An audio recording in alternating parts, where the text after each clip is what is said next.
Enfrentar o trânsito sem se envolver em acidentes é um grande desafio. Frequentemente, os motoristas se deparam com fatores que comprometem sua segurança, como má conservação das vias e comportamento inadequado de outros motoristas. Os riscos são ainda maiores para aqueles que dirigem por profissão. Pensando nisso, a Master Driver oferece soluções em segurança no trânsito que visam minimizar riscos, prevenir acidentes e, consequentemente, reduzir custos operacionais. O que é Master Driver?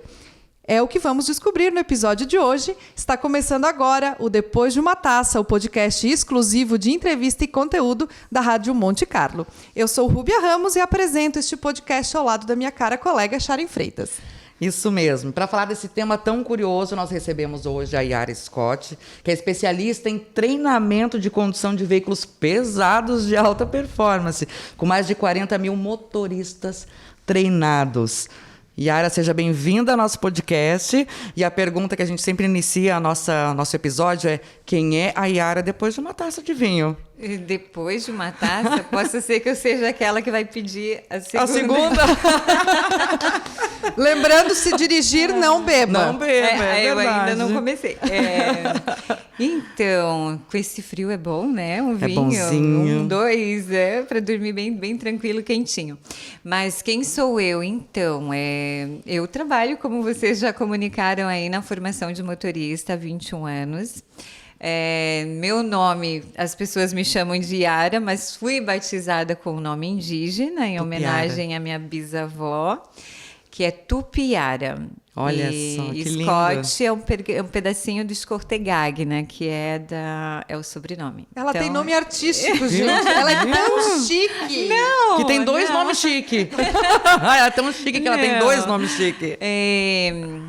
Eu sou uma mulher comum, eu me acho comum, acho que sou como tantas que lutam e que estão atrás de seu espaço e que estão sempre se desafiando e indo para a vida, conciliando casa, filho, estudo e muito profissionalismo, né? Então eu sou comum como todas vocês. Maravilhosa. E como uma mulher comum se tornou uma mestre em ensinar outros motoristas a conduzir veículos pesados de alta performance, né? Não sei se sou uma mestre, mas eu acabei indo para essa área porque eu tive um pouco de dificuldade de tirar minha CNH lá no finalzinho dos anos 90, quando o Código de Trânsito brasileiro passou por uma mudança, né? Foi um marco bem histórico, onde nós tivemos o novo Código de Trânsito brasileiro. E ali eu tive um pouco de dificuldade porque eu queria aprender, mas não tinha autoescola. Tinha uma autoescola ou outra, mas era com uma baixa qualidade profissional terrível. Eu estava, na época, numa região lá da Amazônia, chamada Vilhena, em Rondônia.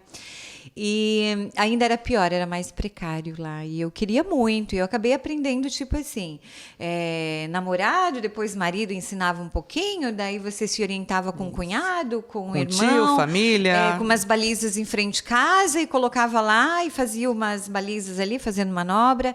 E assim foi. O meu processo de CNH foi mais ou menos assim. Eu falei, poxa, mas poderia ter alguém, né, com um pouco mais de didática, de paciência para ensinar. E aí isso virou uma chavinha. Por que não levar isso para uma profissão? E aí, sem nenhum tipo de curso ou preparo, eu comecei a ensinar as vizinhas, amigas, cunhadas, prima. E aí eu vi que eu tinha jeito, porque eu ensinava, elas iam para o teste do Detran, elas passavam. Eu falei, olha, agora eu acho que é hora de estudar. E aí me programei e fui fazer um curso, na época se chamava Curso Técnico do Detran. E aí eu fiz o curso e me habilitaram para ser credenciada junto ao órgão, né, do sistema para dar aula.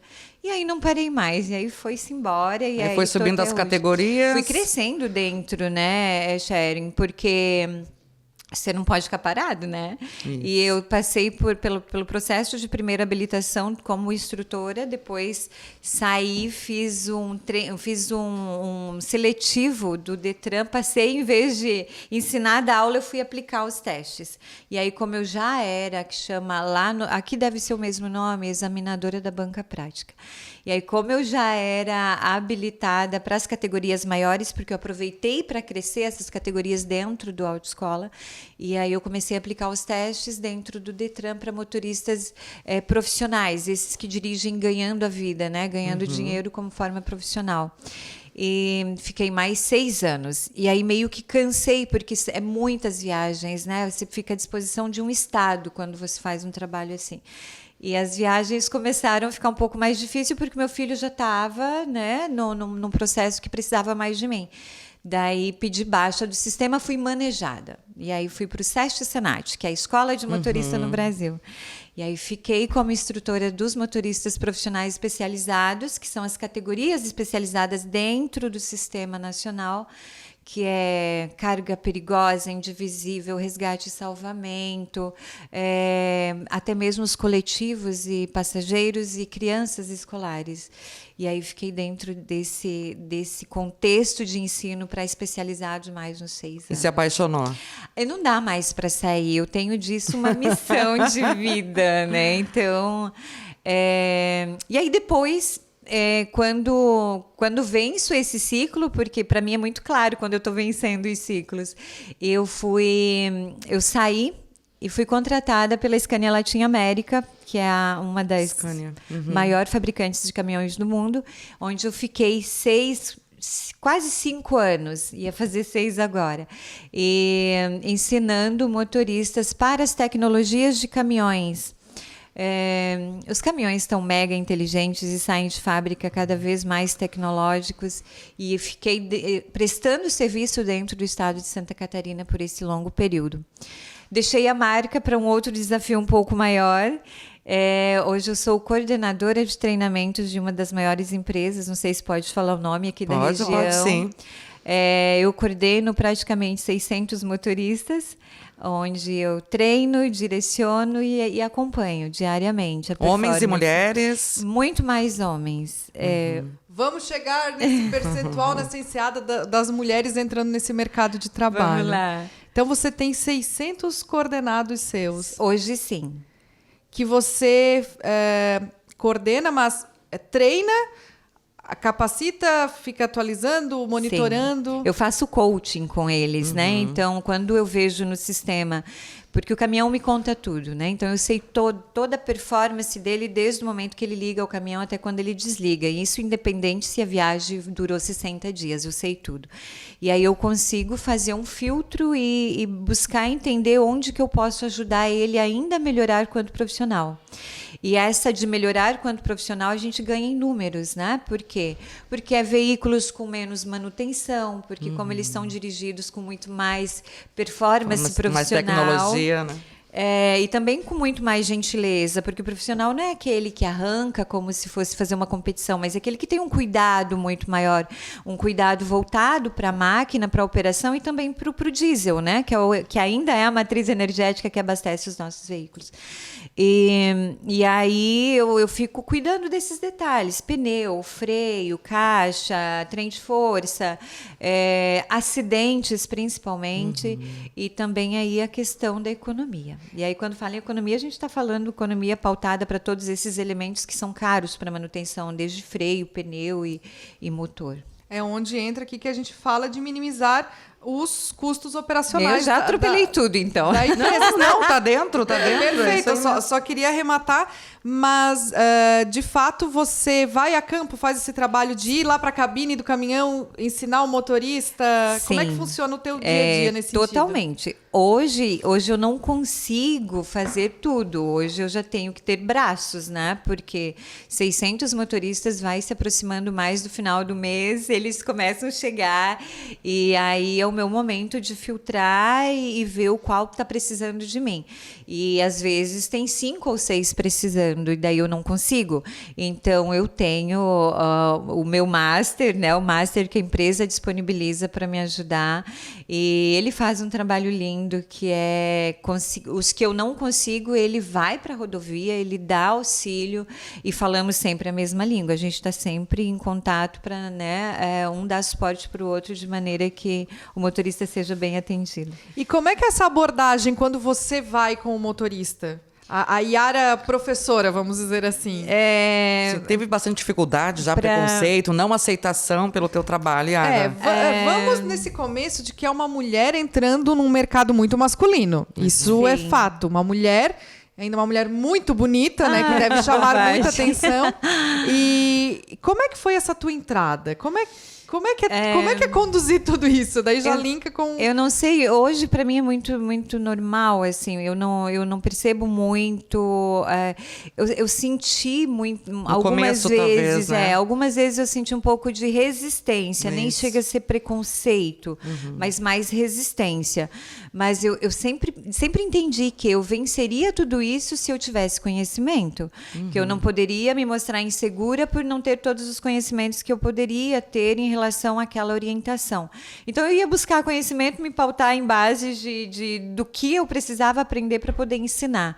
E aí, isso se quebra muito rápido. Quando a pessoa... foi ganhando quando o teu motorista percebe que tu entende, que pode agregar para a carreira dele. Porque, a partir do momento que ele melhora a performance profissional, a empresa... ela paga mais, ela entrega mais e reconhece mais. Então, hoje eu tenho muitos motoristas de destaque dentro da empresa que fazem esse papel de serem destaque porque são considerados de alta performance.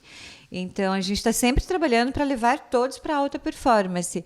Cada um tem o seu momento de ensino e o momento em que precisa, né, para aprender, para se adaptar a um novo momento desse aprendizado e também as questões de dirigir um veículo pensado para todas essas questões que eu coloquei. Então, tem motorista que não conhece isso, ele demora um pouco mais para se adaptar e para entregar essa performance, mas a gente está ali dando suporte. Alguns vão mais rápido, outros um pouco mais lento, mas nós estamos ali no suporte. Ô Yara, com relação aos veículos de alta performance, como é que é a frota no Brasil hoje? Desse desenvolvimento de caminhões tecnológicos, assim. A demanda tem bastante. Como é que é a produção desses veículos? Se tem aqui no Brasil, como é que é feita essa...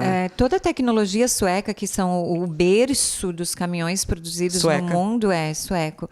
Eles vêm para o Brasil praticamente com a mesma tecnologia. Então, hoje nós temos caminhões que dirigem-se praticamente sozinhos, quase autônomos. Claro que a gente não tem lei para isso e nem trânsito, né? Regras de circulação e conduta. E também não temos a questão de legislação pautada para esses caminhões autônomos. Mas hoje, se você senta na frente de um computador de um caminhão, é um computador moderno que nós temos ali no display. Você faz uma programação, ele se autodirige. Se tivermos rodovias e leis, eles já praticamente se dirigiriam sozinhos. Como um piloto automático mesmo? Ele já vai controlando... Exatamente. A frenagem vai ser observada através de sensores e câmeras. Então, entrou um veículo na frente do caminhão a 30, 60 metros, aí você programa o espaço que você quer e ele faz a frenagem. Você não precisa utilizar... Quando o freio, no caso, quando você não consegue manter o veículo porque faltou faixa e ele se baliza pela faixa, porque as nossas rodovias horas são faixeadas, horas não, né? Então, quando falta faixa, ele te chama para o volante de novo. Então, os caminhões estão mega inteligentes. Sharon Freitas, sabia que existia esse mundo aeroespacial dos caminhões? Porque, para mim, isso é tecnologia da NASA. Sabia que isso existia? Eu tive uma experiência, porque a gente fez um test drive com a Jeep Gambato, o novo Jeep Compass. E também tinha todo esse sistema de segurança também, né? Com relação à faixa. Eu que sou completamente ignorante com relação... Na verdade, me dá sono. Se eu dirigir um caminhão desse, me dá sono. Eu acho que eu acabo porque não faço nada. Carro automático já é um pouco entediante. Depois que acostuma é muito bom, mas já é um pouco... E eu estou impressionada que também tem todo um trabalho de conhecimento para então saber configurar uma máquina dessa, né? Sim, não se pode, é inadmissível hoje dirigir um caminhão com toda essa tecnologia embarcada como se dirigíssemos os veículos de 10 anos atrás. Entrou, acelerou e freou. Não é mais assim. Hoje, os caminhões eles estão muito próximos de um custo de R$1 milhão. Então, você olha para um caminhão, ele é uma empresa. E essa empresa ela requer que produza lucros. Então, eu digo que o papel do motorista hoje passou por uma mudança muito grande, Porque não é mais aquele cara que tocava de qualquer jeito e chegava acelerando e parava freando. Tinha prazo para entregar e passava a noite ali. Não. Hoje eu digo, e eu falo nos meus treinamentos, mudou o que era, né, o motorista. Hoje nós temos uma profissão muito mais pensada para um administrador que leva uma empresa, porque um caminhão é o quê? É uma unidade de produção dentro de uma empresa. E uma unidade cara, porque um caminhão ele pode chegar a R$1 milhão e pode ter uma carga aí pensada para mais 2 milhões de reais em cima. Então, não se pode mais contratar qualquer um sem uma performance muito bem estruturada, pensando em segurança, economia, rentabilidade, números no final, né? Que é o que as empresas buscam. Qual é o principal requisito que está se buscando num caminhoneiro? Então, Rúbia, o requisito hoje é querer ser um profissional, porque eu pego muitos motoristas que têm uma bagagem de conhecimento praticamente zero.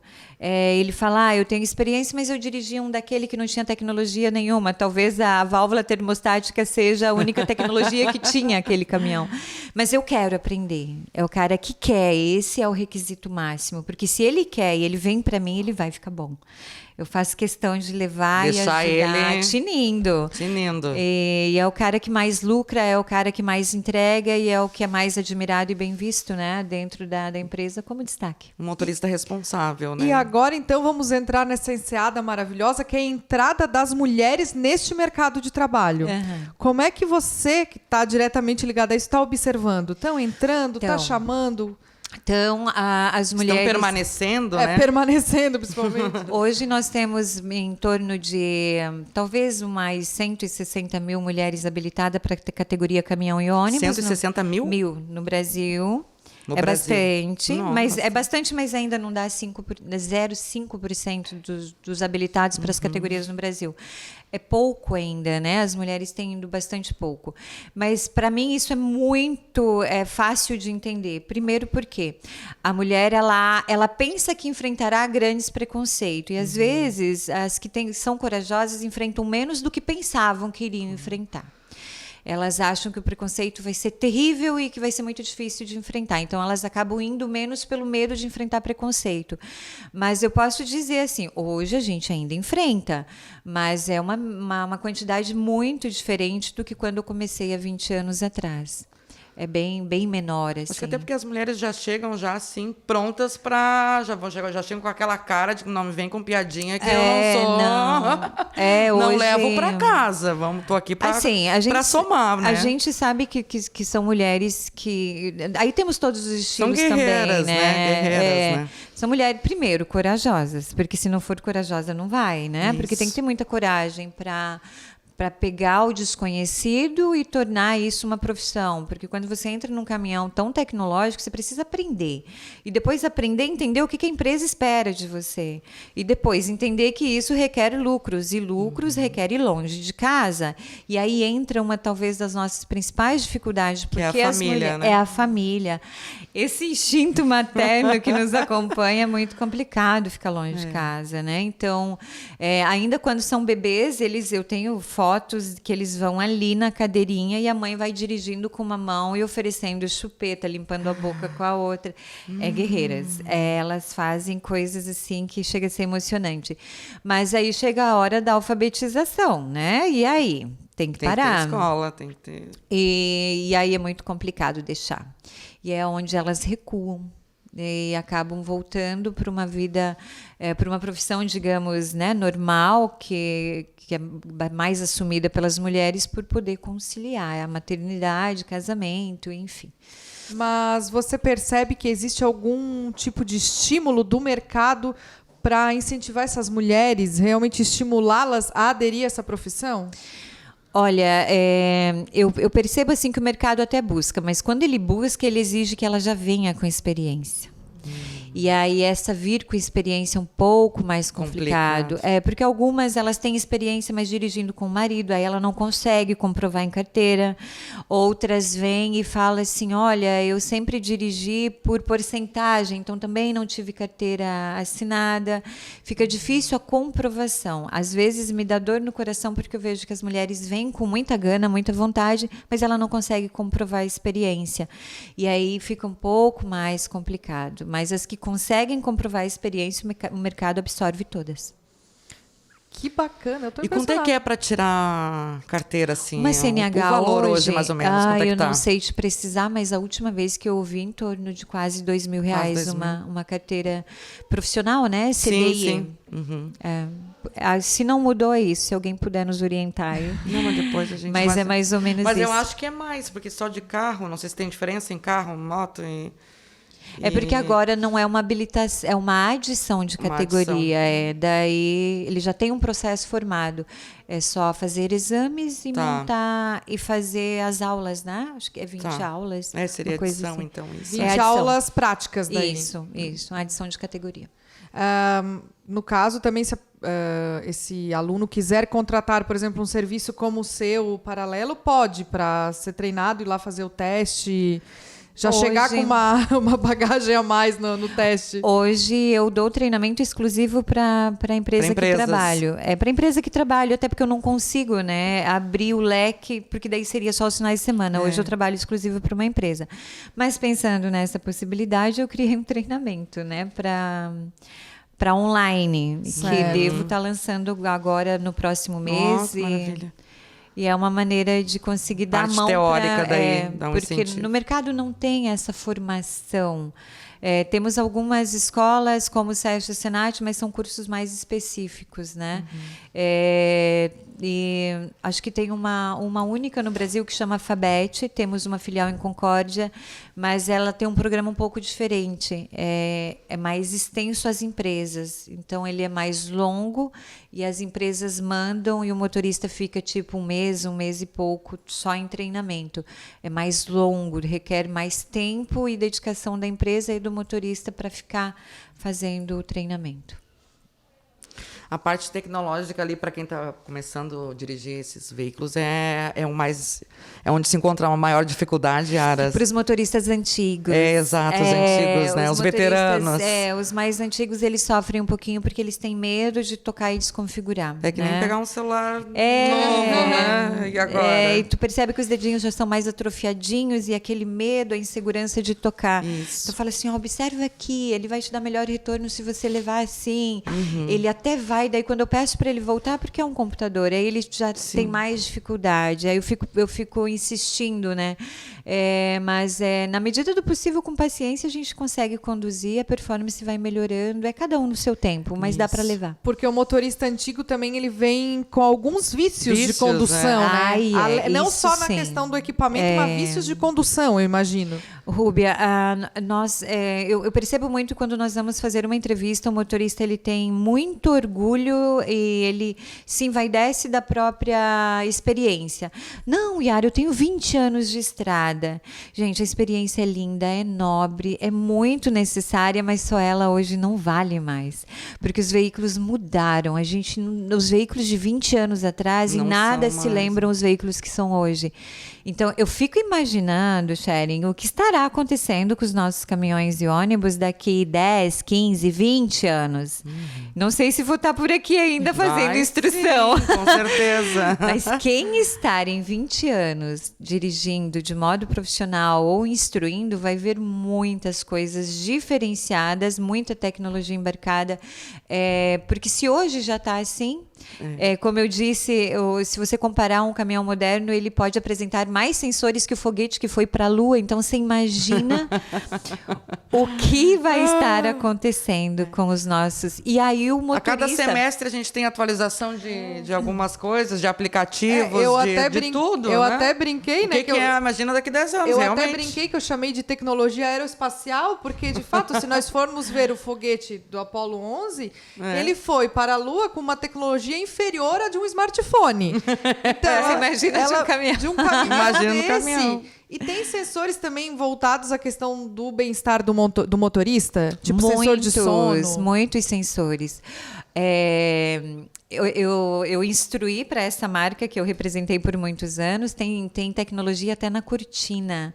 Então, você cessa a passagem de luz com a cortina e ela vem com uma trama e uma cor diferenciada que provoca o cérebro do motorista 3 segundos após cessar a passagem de luz a produzir o hormônio do sono, melatonina.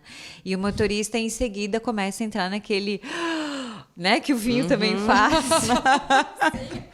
Do bem-estar do sono. Então, é muito tecnológico. É caminhões que oferecem, por exemplo...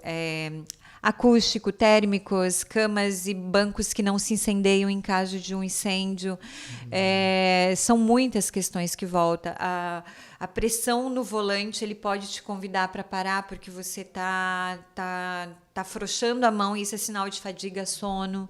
Então, ele chacoalha para te acordar. É muito tecnológico. E a questão da segurança desse profissional na estrada, com relação a assaltos. Tem um nome específico para esse tipo de crime que acontece na estrada, que agora eu não vou lembrar. Mas assalto a caminhões acontece Assalto muito a carga, ainda. roubo de carga. Roubo de carga. Acontece. A integridade desse motorista ainda é muito ameaçada na estrada. Você sabe que eu fiz uma pesquisa e eu me surpreendi, assim, olhando num contexto geral de motoristas nossos que já passaram por assaltos. Os ladrões que fazem esse tipo de maldade com os nossos motoristas, sudeste para baixo, sudeste para o sul, eles até cuidam dos motoristas, eles não judiam, mandam levar lanche no cativeiro, entregam. Eu já tive motorista que recebeu uma jaqueta. Você vai ficar aí no frio, pega minha jaqueta, e o cara sai correndo. No final entrega o chip do celular, mas não o celular, para que ele faça uma ligação, dê um jeito e ligue para casa. É um cara consciente que ele assim, É a gente quase tá um roubando a profissional. carga, mas não queremos te... É É o quase certo, um profissional, fazer o mas certo. É ético. eles se profissionalizaram, né? Eles também estão atentos ao mercado. Mas eles querem mesmo, geralmente, ou o caminhão ou a carga. Eles não querem, porque também entenderam que ficar matando o motorista ou judiando de motorista não né? vai resolver, não. Então, até em treinamento eu alerto isso. Não façam, entreguem tudo que eles querem, não se metam em briga ou se discórdia, defender, não. Entreguem tudo porque daí, né, e hoje... O seguro paga. Às vezes sim, às vezes não. Mas hoje a gente tem sistemas, né, que fazem os bloqueios dos caminhões em caso de alguma...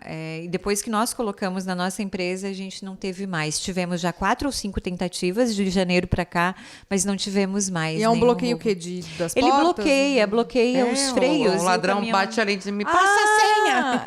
Me passa a senha pra entrar. Mas não é o motorista, é o sistema que entende que aquele caminhão não deveria estar funcionando e nem fazendo manobra naquele horário, e aí ele vai lá e bloqueia. Ou saindo de rota, né? Porque ele tem uma rota específica para fazer. Quando ele sai de rota, e aí é bloqueado. Nossa, eu tô realmente apaixonada por esse mundo. Nós vamos pro de caminhão. Ai, tem que dar uma volta comigo. Bora nós 3. Vamos! Vamos! A Sharon Freitas já tá juntando todos os podcasts. A gente vai pro Egito de caminhão, já traz camelo. Vamos pra tá tudo... Disney, tomando da Casa del Nono, a uva Guete da Casa del Nono. Vamos tomando o vinho Guete, vamos fazer todo um... Gente, encerrou o Vocês nosso também podcast. adoram. Vocês também adoram o vinho do Nono? Ah, sim. Ai, vocês vão gostar do que eu trouxe. Sim. Ai, gente, Com certeza. Vamos abrir. Yara trouxe presentes para a gente. Ah, que Ele bobagem. trouxe bombons, nossa equipe toda agradece. Quiser já dar os créditos pro pessoal da Isso, eu vou encerrando aqui então, gente. O Depois de uma Taça tem a produção de Rúbia Ramos, trabalhos técnicos de Eduardo Silva Pereira, João Marcos Vieira, Júlia de Lorenzo Bocardo e Eduardo Batista Pereira. E a nossa convidada também foi indicação da nossa colega da Time Marketing Digital, Suelen Romancini. A gente fecha então o nosso episódio brindando como sempre. Depois de uma taça, somos todos felizes e, claro, acompanhando um conteúdo de classe hoje com a Yara Scott aqui. Yara, muito obrigada. A tua presença iluminou esse podcast. A gente aprendeu coisas novas, maravilhosas. Muito obrigada. As portas da Monte Carlo estão sempre abertas para você. Volte sempre. Nossa, eu agradeço muito a oportunidade. Me senti muito acolhida. Vocês foram todos muito generosos, né? Porque é raro acontecer isso, então eu agradeço de coração mesmo. Obrigada. Imagina, conforme os caminhões foram atualizando. Nós vamos voltando, vamos voltando. Saúde! Saúde!